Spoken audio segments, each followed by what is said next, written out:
ನಮಸ್ಕಾರ ಸ್ನೇಹಿತರೆ, ಎಲ್ಲರೂ ಚೆನ್ನಾಗಿದ್ದೀರಾ? ಊಟ ಆಗಿದೆ ಇವತ್ತು ಮಧ್ಯಾಹ್ನ? Okay. Today we are going to have some new questions, new model questions. ಯಾಕೆ ಇವು ನ್ಯೂ ಅಂದರೆ, ಮಾಮೂಲಾಗಿ ನೀವು ಕ್ವಶನ್ಸ್ನಲ್ಲಿ ಬ್ಯಾಂಕ್ ಎಕ್ಸಾಮ್ಸ್ನಲ್ಲಿ SSCನಲ್ಲಿ 4 or 5 ಆಪ್ಷನ್ಸ್ ನೋಡ್ತಾ ಇರ್ತೀರಿ. SSನಲ್ಲಿ 4 ಇರ್ತಾ ಇರ್ತೀವಿ, ಅವ್ರು ಕೂಡ 5 ಕೊಡ್ತಾ ಇದ್ದಾರೆ ನಡುವೆ. ಆದರೆ ಬ್ಯಾಂಕ್ ಎಕ್ಸಾಮ್ಸಲ್ಲಿ ಮೊದಲಿನಿಂದ ಕೂಡ 5 ಆಪ್ಷನ್ಸ್ ಇವೆ. ನಾನು ಈ ಸಾರಿ 6 ಆಪ್ಷನ್ಸ್ ಕೊಡ್ತಾ ಇದ್ದೀನಿ. 6 ಆಪ್ಷನ್ಸ್ ಆರ್ ಗಿವೆನ್. ಏನು ಸ್ವಲ್ಪ ಹಿಂಗಿದೆ ಅಂದರೆ, 5ನೇ ಆಪ್ಷನ್ ಬಂದು ಇಲ್ಲಿ ಕೊಟ್ಟಿರೋ ಸೆಂಟೆನ್ಸ್ನಲ್ಲಿ 5 ಪಾರ್ಟ್ಸ್ ಇವೆ. ಈ 5 ಪಾರ್ಟ್ಸ್ನಲ್ಲಿ ಒಂದು ಪಾರ್ಟ್ನಲ್ಲಿ ಮಾತ್ರ ಎರರ್ ಇರೋದಿಲ್ಲ. ಮಿಗತಾ 4 ಪಾರ್ಟ್ಸ್ನಲ್ಲಿ ಎರರ್ಸ್ ಇರ್ತವೆ. ಅಂಥವು ಐಡೆಂಟಿಫೈ ಮಾಡಿರಿ ಅಂತ ಕ್ವಶನ್, ಅದು ಇನ್ಸ್ಟ್ರಕ್ಷನ್. ನನಗೆ ಒಂದು ವೇಳೆ ಎಲ್ಲ ಪಾರ್ಟ್ಸ್ನಲ್ಲಿ ಕೂಡ ಯಾವ ಎರರ್ ಇಲ್ದಾಗಿ ಎಲ್ಲ ಸರಿಗ್ಗ ಕರೆಕ್ಟಾಗಿದ್ದರೆ ನೀವು 5 ತೊಗೋಬೇಕು. If all parts are correct without any error you can take 5.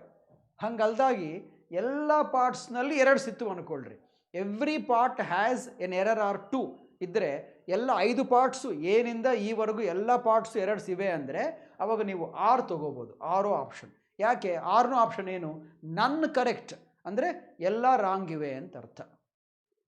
ಅದು ಕೂಡ ಸ್ವಲ್ಪ ಬರೋ ದಿನಗಳಲ್ಲಿ ಕೊಡ್ಬೋದು ಅಂತ ಮಾಡೆಲ್ ಬರ್ಬೋದು ಫ್ಯೂಚರ್ನಲ್ಲಿ.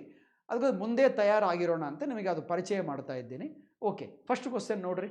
ಇನ್ನೊಂದು ಮಾತು ಸ್ನೇಹಿತರೆ, ಅದೇನೆಂದರೆ, ಇವತ್ತಿನ ವಿಡಿಯೋನಲ್ಲಿ ಕೇವಲ 3 ಕ್ವಶನ್ಸ್ ಇರ್ತವೆ. ಮೂರೇ ಕ್ವಶನ್ಸ್ ಏನಾ ಅಂದರೆ, 3 ಯಾಕಂದರೆ ಈ 3 ಕ್ವಶನ್ಸ್ ಎಂಥವಂದರೆ, ಒಂದೊಂದು ಕ್ವಶನ್ನಲ್ಲಿ 4-5 ಎರರ್ಸ್ ಫರಕ್ ಬೀಳುತ್ತವೆ. ಅಂದರೆ ನೀವು 3 ಕ್ವಶನ್ಸ್ ಆಗುವಷ್ಟೊತ್ತಿಗೆ 3 × 4 ಅಂದರೆ ಏನು, 12, 13, 14 ಎರರ್ಸ್ನ ನೀವು ಐಡೆಂಟಿಫೈ ಮಾಡ್ತೀರಿ 3 ಕ್ವಶನ್ಸ್ನಲ್ಲೇ. You will identify and come to know in 13-14 places there are errors. So you are identifying 13 places which contain errors. That is almost like solving 13 questions separately, individually. ಅದಕ್ಕೋಸ್ಕರ 3 questions ಇರ್ತವೆ ನೋಡ್ರಿ. ಮುಂದೆ first ಕ್ವಶನ್ನಲ್ಲಿ first ಪಾರ್ಟ್ನಲ್ಲಿ ಏನನ್ನ error ಇದೆ, ಏನಿದೆ, the government Friday reduced ಅಂತ ಇದೆ. ಇದರ ಏನೇ ಎರರ್ ಇದೆ ಅಂದರೆ, ಸ್ವಲ್ಪ ಜನ ಏನನ್ಕೊತಾರೆ ಅಂದರೆ, ಫ್ರೈಡೇ ಅಂತ ಒಂದು ಹೆಸರು ಬಂದಿದೆಯಲ್ಲ, ಒಂದು ದಿನದ ಹೆಸರು ಬಂದಿದೆಯಲ್ಲ, ಮಾಮೂಲಾಗಿ ಡೇಸ್ ಬಂದರೆ ನಾವು ಆನ್ ಬರಿತೀವಲ್ಲ, ಇಲ್ಲಿ ಆನ್ ಇಲ್ಲಲ್ಲ, ದ ಗವರ್ಮೆಂಟ್ ಆನ್ ಫ್ರೈಡೇ ಅಂದಿಲ್ಲಲ್ಲ, ಅದಕ್ಕೋಸ್ಕರ ತಪ್ಪೇನು ಅನ್ಕೊತಾರೆ. ಹಾಗೇನಿಲ್ಲ, you can avoid on also. On ಇದ್ದರೆ ಕೂಡ ಕರೆಕ್ಟೇ. ದ ಗವರ್ಮೆಂಟ್ ಆನ್ ಫ್ರೈಡೇ ಇಲ್ಲದ್ರೆ ಆನ್ ಫ್ರೈಡೇ ದಿ ಗವರ್ಮೆಂಟ್ ಅಂತ ಕೂಡ ಅನ್ಬೋದು. ಆನ್ ಇಲ್ದಾಗ ಕೂಡ ಕರೆಕ್ಟೇ ಈ ಸೆಂಟೆನ್ಸ್ನಲ್ಲಿ. The government Saturday announced, the government Monday declared, the government Friday reduced, ಹಾಗೆ ಅನ್ಬೋದು. ವಿತೌಟ್ ದ ಆಲ್ಸೋ ಇದು ಕರೆಕ್ಟೇ. ಅದಕ್ಕೋಸ್ಕರ ಪಾರ್ಟ್ ಎನಲ್ಲಿ ಎರರ್ ಇಲ್ಲ. A is right. ಮತ್ತು ಇಟ್ಬಿಟ್ಟು ಆನ್ಸರು ಎ ಎಲ್ಲಿದೆ? 3rd ಪಾರ್ಟ್ನಲ್ಲಿ ಇದೆ. ನಾವೇನು ಅನ್ಕೋಬೋದು, ಎಲ್ಲ ಸರಿಗೂ ಹೋಗ್ಬೋದಲ್ಲ, ಎಲ್ಲ ಪಾರ್ಟ್ಸ್ನಲ್ಲಿ ಕೂಡ ಎರರ್ಸ್ ಇಲ್ಲ ಅಂದರೆ ಅವಾಗ 5 ಆನ್ಸರ್ ಆಗಿತ್ತಲ್ಲ. ಅದಕ್ಕೋಸ್ಕರ ಇವಾಗ ಇಡಬೇಡ್ರಿ ನಾ ಆನ್ಸರ್. ಬಿ ಕೂಡ ನೋಡೋಣ, B, C, D ಕೂಡ ನೋಡೋಣ. ಎಲ್ಲ ಸರಿಗ್ಗ ಇದ್ದರೆ ತೊಗೊಂಬೋಣ, 5 ತೊಗೊಂಬೋಣ. ಇವಾಗಾದರೆ ಏನಲ್ಲಿ ತಪ್ಪಿಲ್ಲ ಅಂತ ರುಜುವಾಗಿದೆ. Second part B, interest rate by ಅಂತ ಪಾರ್ಟ್ ಬಿ ಇದೆ. ಅದರಲ್ಲಿ ತಪ್ಪಿದೆ ಅಂದರೆ yes, there is an error. ಏನಂದರೆ, ಇಂಟ್ರೆಸ್ಟ್ ರೇಟು ಯಾವುದ್ರ ಮೇಲೆ ಕಮ್ಮಿ ಮಾಡ್ತಾ ಇದ್ದಾರೆ ಅಂತ ಕೊಟ್ಟಿದ್ದಾರೆ ನೋಡ್ರಿ. ಸಿನಲ್ಲಿ ಏನು ಕೊಟ್ಟಿದ್ದಾರೆ? ಸ್ಮಾಲ್ ಸೇವಿಂಗ್ ಸ್ಕೀಮ್ಸ್ ಮೇಲೆ ಇಂಟ್ರೆಸ್ಟ್ ರೇಟ್ ಕಮ್ಮಿ ಮಾಡಿದ್ದಾರೆ. ಯಾವ ವಿಷಯದ ಮೇಲೆ ಕಮ್ಮಿ ಮಾಡಿದ್ದಾರೆ, ಯಾವ ವಸ್ತುವ ಮೇಲೆ ಕಮ್ಮಿ ಮಾಡಿದ್ದಾರೆ ಇಂಟ್ರೆಸ್ಟ್ ರೇಟ್ ಅಂದರೆ, ನಿಮಗೆ ಬೈ ಇರಕೂಡದು. ಏನಿರಬೇಕಂದ್ರೆ ಆನ್ ಇರಬೇಕು. ಆನ್ ಇರಬೇಕು ಅಂದರೆ ಹೆಂಗಿರ್ತು ಗೊತ್ತಾ? ಅವಾಗ ಇಂಟ್ರೆಸ್ಟ್ ರೇಟ್ ಆನ್ ಸ್ಮಾಲ್ ಅಂತ ಇರಬೇಕು. ಬೈ ಯಾವಾಗ ಬರ್ತು ಗೊತ್ತಾ? ಎಷ್ಟು ಕಮ್ಮಿ ಮಾಡಿದ್ದಾರೆ ಅಂತ ಫಿಗರ್ ಬರಬೇಕು. ಒಂದು ಅಮೌಂಟ್ ಬಂದರೆ ಆವಾಗ ಬೈ ಬರುತ್ತೆ.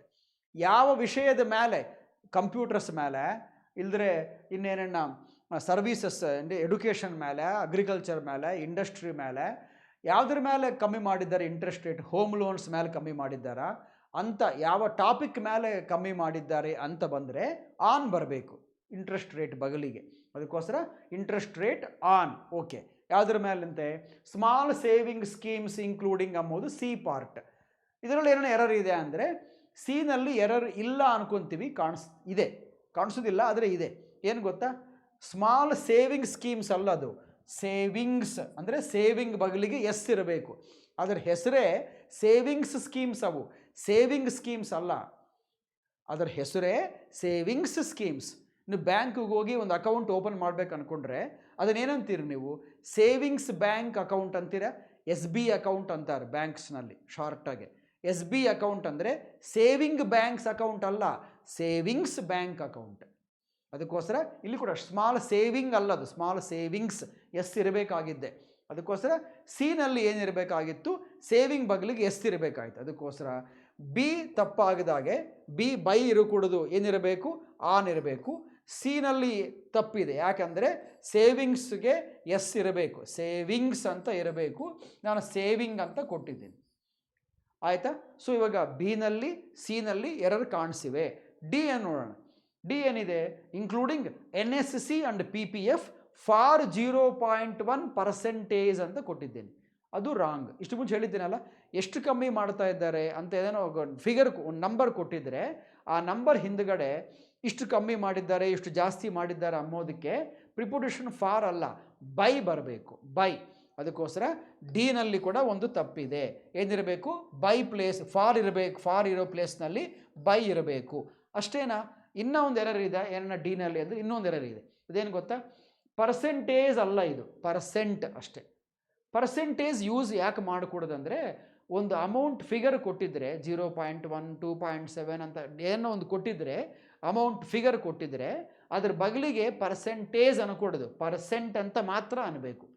ಪರ್ಸೆಂಟೇಜ್ ಯಾವಾಗ ಅನ್ಬೇಕಂದ್ರೆ, ಅಂಥ ಫಿಗರ್ಸ್ ಏನು ಕೊಡದಾಗಿ large percentage of people, large percentage of customers, small percentage of consumers ಅಂತ ಮಾತಾಡಿದರೆ, ಪರ್ಸೆಂಟೇಜ್ ಬಗಲಿಗೆ ಆಫ್ ಇದ್ದು ಒಂದು ಪ್ಲೂರಲ್ ನೌನ್ ಇದ್ದರೆ ಪರ್ಸೆಂಟೇಜ್ ಅಂತ ಅನ್ಬೋದು. ಅವು ಪರ್ಸೆಂಟ್ ಅನ್ಕೊಡೋದು, ಪರ್ಸೆಂಟೇಜ್ ಅಂತಲೇ ಅನ್ನಬೇಕು.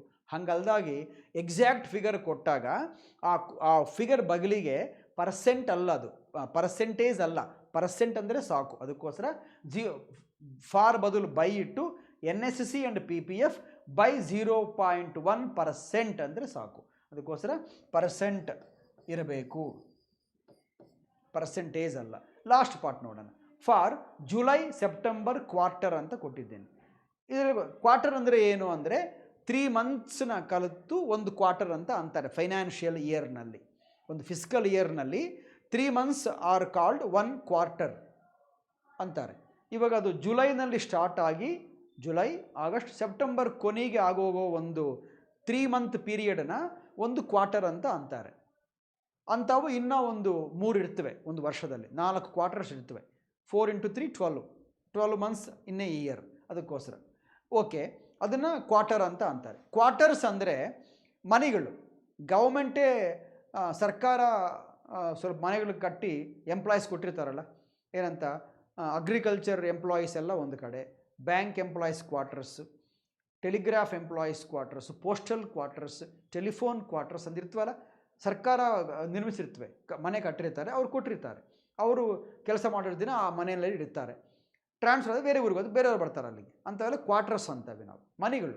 ಅದು ಕ್ವಾರ್ಟರ್ಸ್, ಇದು ಕ್ವಾರ್ಟರ್ ಕರೆಕ್ಟಾಗಿದೆ. ಆದರೆ ಮಿಸ್ಟೇಕ್ ಎಲ್ಲಿದೆ ಅಂದರೆ, ಇದು ಆರ್ದಂಟ್ ಇದೆ definite, they are definitely saying about one particular quarter, which is that July September quarter. When you are very definite about the noun you are referring to, you should use the. ಇಲ್ಲಿ the ಇರಬೇಕು. For the July September quarter ಅಂತ ಇರಬೇಕು.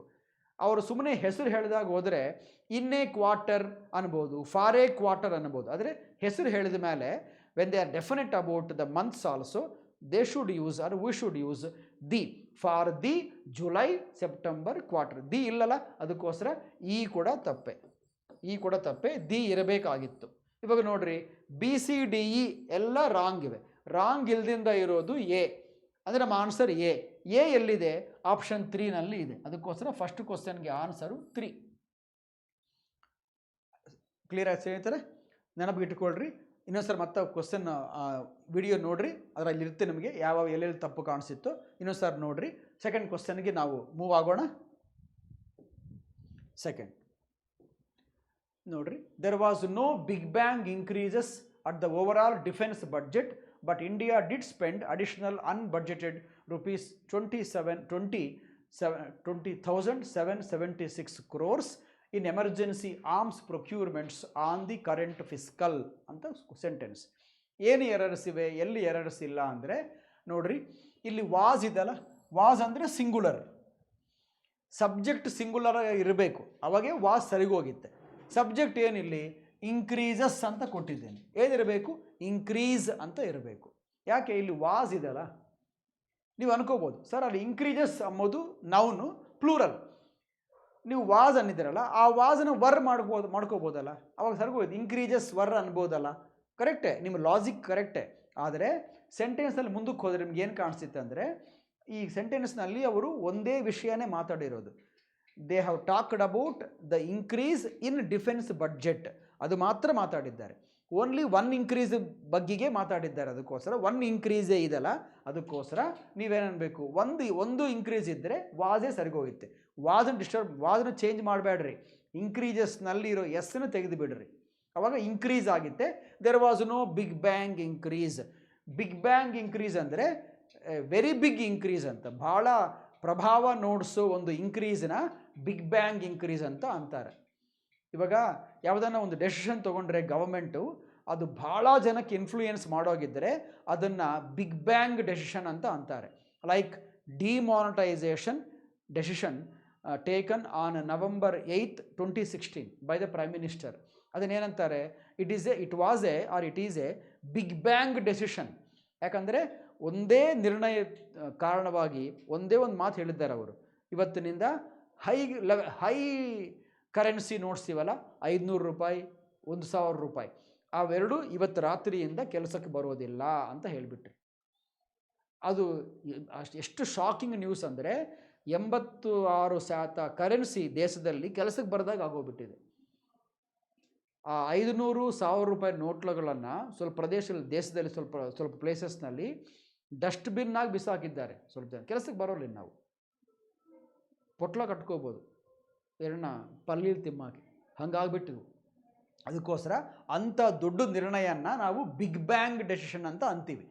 ಸರಿ, increase ಅಂಬೋದು ಏಕವಚನ, ಅದಕ್ಕೋಸ್ಕರ was ಸರಿಗೋಗಿದೆ. Was ನೋಡಿಕೊಂಡು ನಾವು ಇನ್ಕ್ರೀಸಸ್ನಲ್ಲಿ ಎಷ್ಟು ತೆಗೆದುಬಿಡಬೇಕು. So part A is wrong, ಎನಲ್ಲಿ ರಾಂಗ್ ಇದೆ. ಬಿ ನೋಡೋಣ. At the overall defence budget ಅಂಬೋದು ಬಿ ಪಾರ್ಟ್. ಅದರಲ್ಲಿ ಏನು ತಪ್ಪಿದೆ ಅಂದರೆ ಇದೆ.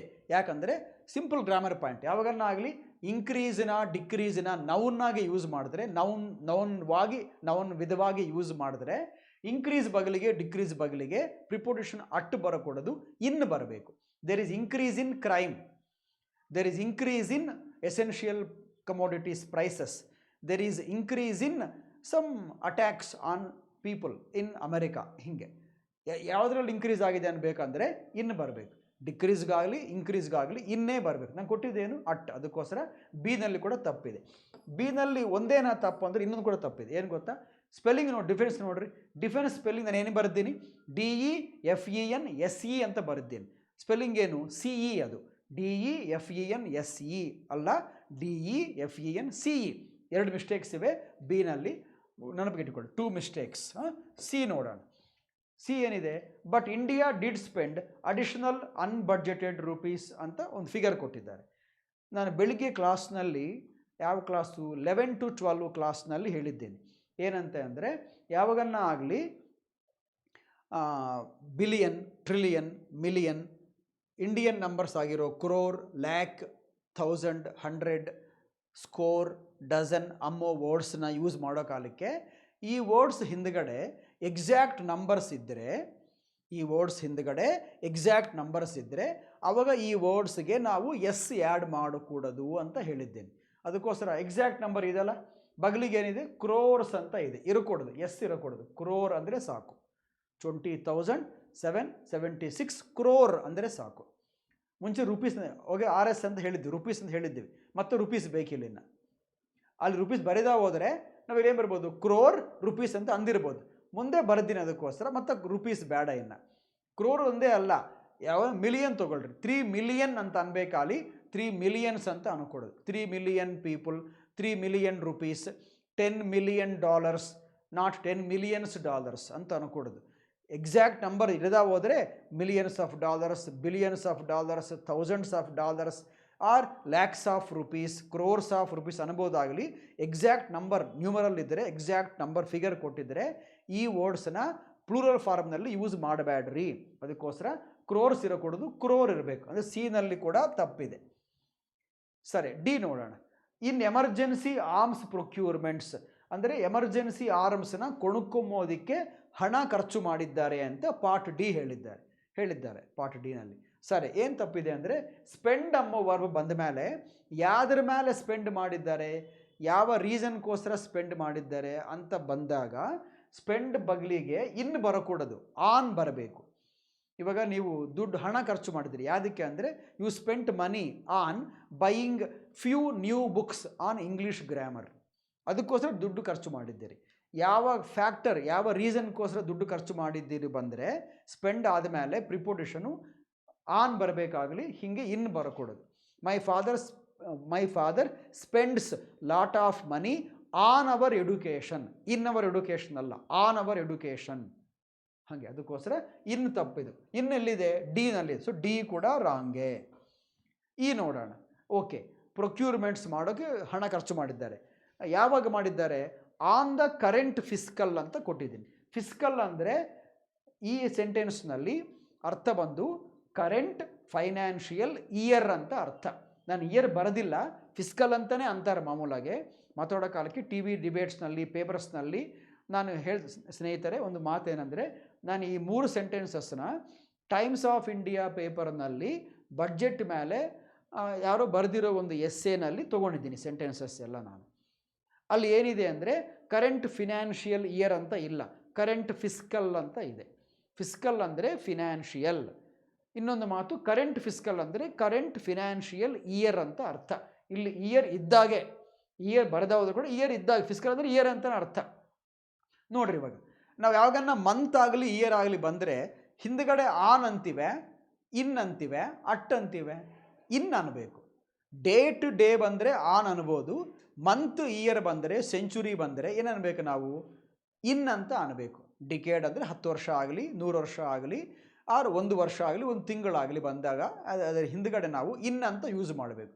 ನೀವೇ ನೋಡ್ರಿ, ಇಂಡಿಯಾ ಬಿಕೇಮ್ ಇಂಡಿಪೆಂಡೆಂಟ್ ಆನ್ 1947 ಇನ್ 1947 ಇನ್ ಅಂತೀವಲ್ಲ, ಯಾಕೆ? ಇದೊಂದು ಇಯರ್, ಅದಕ್ಕೋಸ್ಕರ. ಹಾಗೆ ಕರೆಂಟ್ ಇಯರ್ನಲ್ಲಿ, ಕರೆಂಟ್ ಇಯರ್ ಒಳಗೆ ಇಷ್ಟು ಖರ್ಚು ಮಾಡಿದ್ದಾರೆ ಅಂತ. ಅದಕ್ಕೋಸ್ಕರ ಪಾರ್ಟ್ ಇನಲ್ಲಿ ಆನ್ ಇರಕೂಡದು, ಇನ್ ಇರಬೇಕು. ಅಂದರೆ ಈ ಕೂಡ ತಪ್ಪೇ. ಇವಾಗ ಎಲ್ಲ ತಪ್ಪಾಗ್ಬಿಡ್ತೀವಲ್ಲ. All 5 parts have errors. ಅದಕ್ಕೋಸ್ಕರ ಯಾವ ಪಾರ್ಟು ಸರಿಗ್ಗೆ ಇಲ್ಲದಕ್ಕೋಸ್ಕರ ನನ್ ಈಸ್ ಕರೆಕ್ಟ್ ಅಮ್ಮೋ 6 ಆಪ್ಷನ್ ತಗೋಬೇಕು. ನನ್ ಈಸ್ ಕರೆಕ್ಟ್. ನಮ್ಮ 2 ಕ್ವಶನ್ಗೆ 6 ಆನ್ಸರ್. ಎಲ್ಲ ಪಾರ್ಟ್ಸ್ನಲ್ಲಿ ಯಾವುದೋ ಒಂದು ತಪ್ಪಿದೆ, ಅದಕ್ಕೋಸ್ಕರ 6 ಆನ್ಸರ್. ನನ್ ಕರೆಕ್ಟ್.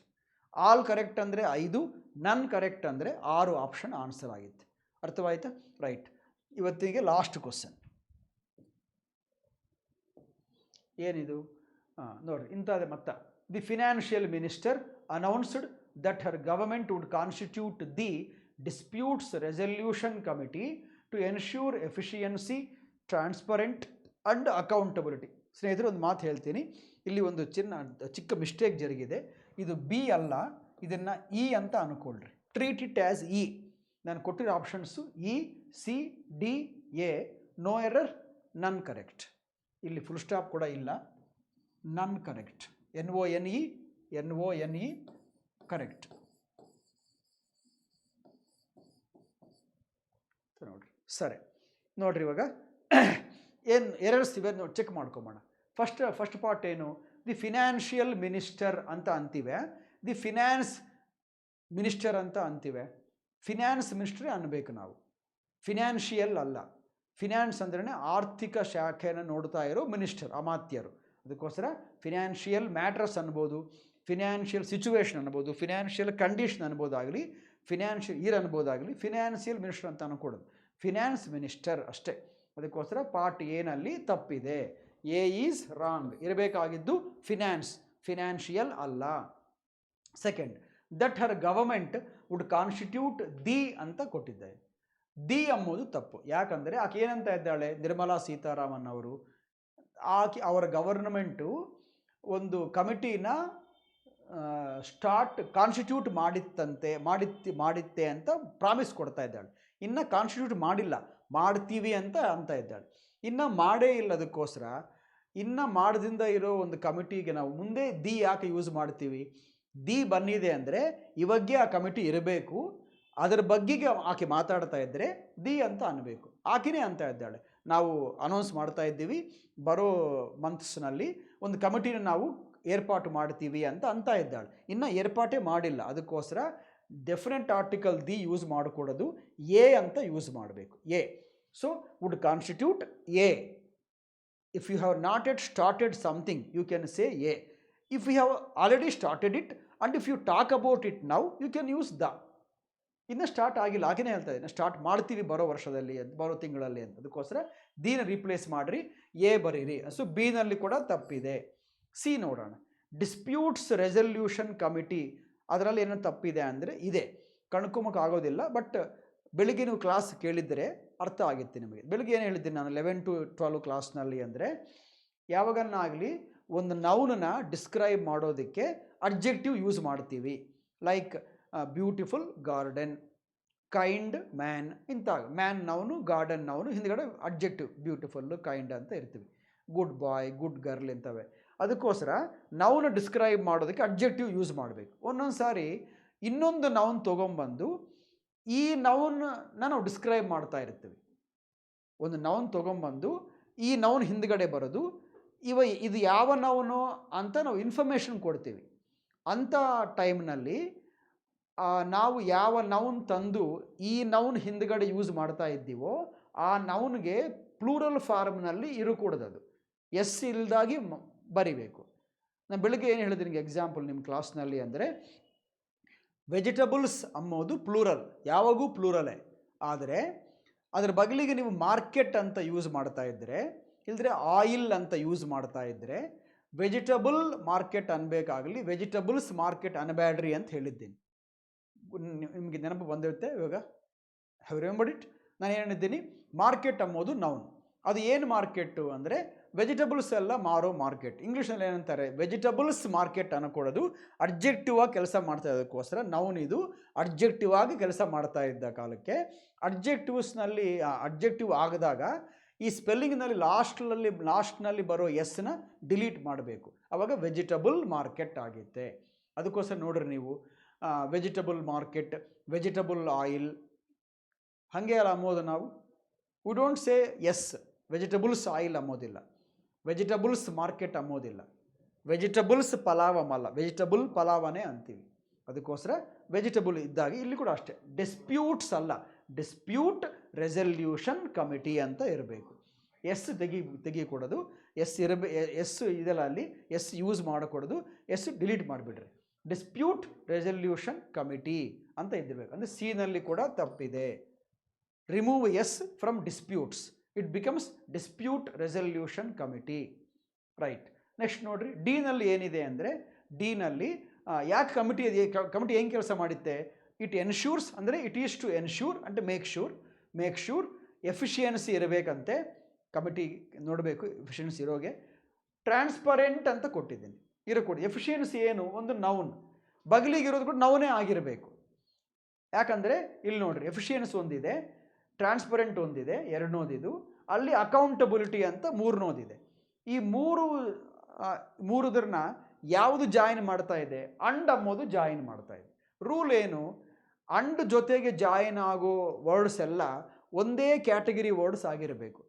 ವರ್ಬ್ಸ್ ಆದರೆ ಎಲ್ಲ ವರ್ಬ್ಸ್ ಆಗಿರಬೇಕು, ನೌನ್ಸ್ ಆದರೆ ಎಲ್ಲ ನೌನ್ಸ್ ಆಗಿರಬೇಕು. ನಾನೇ ಮಾಡಿದ್ದೀನಿ, 2 ನೌನ್ ಕೊಟ್ಟಿದ್ದೀನಿ. ಎಫಿಷಿಯನ್ಸಿ ನೌನೇ, ಅಕೌಂಟಬಿಲಿಟಿ ನೌನೇ, ನೋ ಪ್ರಾಬ್ಲಮ್. ಮಧ್ಯ ಟ್ರಾನ್ಸ್ಪರೆಂಟ್ ಅಂಬೋದನ್ನು ನಾನು ಅಡ್ಜೆಕ್ಟಿವ್ ಇನ್ಸರ್ಟ್ ಮಾಡಿದ್ದೀನಿ, ಅದು ಕೂಡ ನೌನ್ ಆಗಿರಬೇಕು.